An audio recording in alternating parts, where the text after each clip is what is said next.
welcome back to my channel. My name is Didi and I'm here with another video for you guys.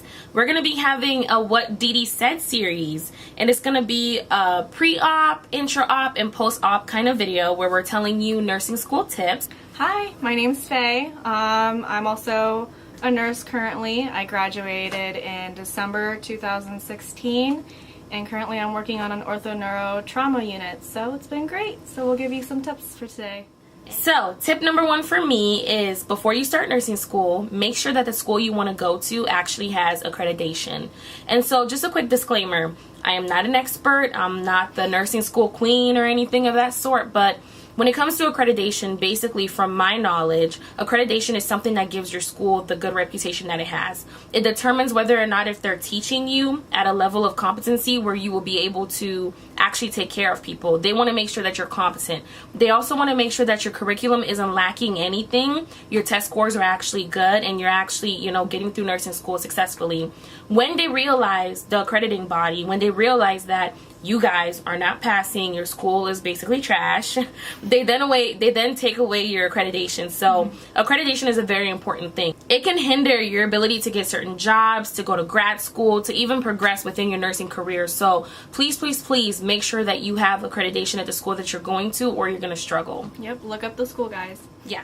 Okay, the next tip is you're going to have to make sure you look up what the requirements are for your nursing program that you're applying for. So make sure you have the appropriate grades, you have the appropriate passing scores for that nursing program.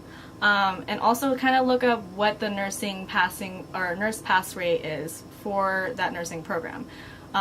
Every nursing program is different. So my nursing program, you have to pass with a 72% throughout the whole entire 2-year program.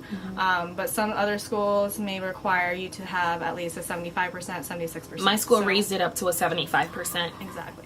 So the next tip after deciding, I want to go to nursing school, so you've checked your accreditation, you've checked the passing rate, definitely visit the school. Do you want to be at that school? So for me personally, the school that I picked, I was completely unhappy with. I didn't like the vibe of the school. I didn't like the chemistry. The students didn't seem very, very serious to me. So also visit the school. Do you feel safe at the school? Do you like the vibes? Is it the kind of school that you want to be at, or is it too much of a party school? Are you going to be partying every weekend instead of studying? And sometimes, even especially for me, my school offered 2 campuses to be able to do your nursing program. So it was an off-campus site and an on-campus site. So the one I got into was the off-campus site, and that one's actually in a smaller town. So just be aware of the area and your surroundings of the nursing school that you're going to be at. So if you like to be at a quieter surrounding, try to make sure that you choose a program that fits those needs for you. Alright, the next tip, you want to make sure that you have multiple options in what schools you want to apply for. So don't just stick to one, because you never want to guarantee yourself to be able to get into that nursing program. That's what I did.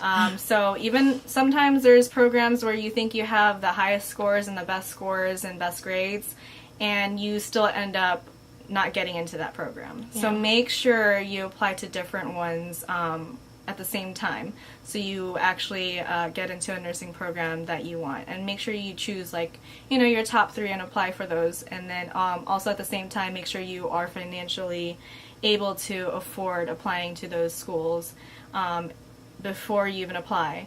So even after you apply, and you need to look up the tuition and all these other fees just to make sure that you will be able to afford to get into those, okay? Yeah, and the application process itself actually requires money. It's not free. You have to apply to get into the schools. If you have multiple, you have to apply for all of them, pay to get into the school. Then you have to actually apply for the application. You have to pay for the application itself. So it's not just one process. You pay the school fee separately, then you pay the nursing application fee completely separately.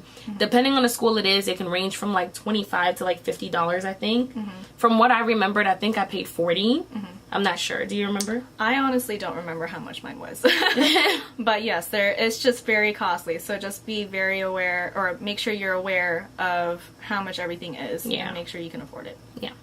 So after you've picked the school to go to, they're accredited and they have everything that you want, can you actually get into that school? You want to make sure that all of your science grades, all of your math grades are actually aligning up with what the school requires. So most schools have a requirement. They need you to have a 3.5 or a 3.0 or something of that sort before you can actually get into the program. And most nursing schools do like a science GPA where they bundle all of your A&Ps, your chemistry. I know for my school, when I was at Towson, you were only allowed to have 1 C. And if you had more than 1 C, you couldn't even apply for the program. In other schools, you can't fail any science courses or they'll count against you. So just be very sure that you're staying on top of yourself when it comes to the courses that matter. Your GPA matters, and your science courses, math courses, they matter also. So make sure you can get into that school. Alright guys, that is part of our pre-op video, which is before nursing school. Those are the tips that we have to offer you guys. We're really hoping it's helpful. Thank you so much for watching this video. Please be sure to watch part 2 of 3, which is the intro op portion of this video. Bye.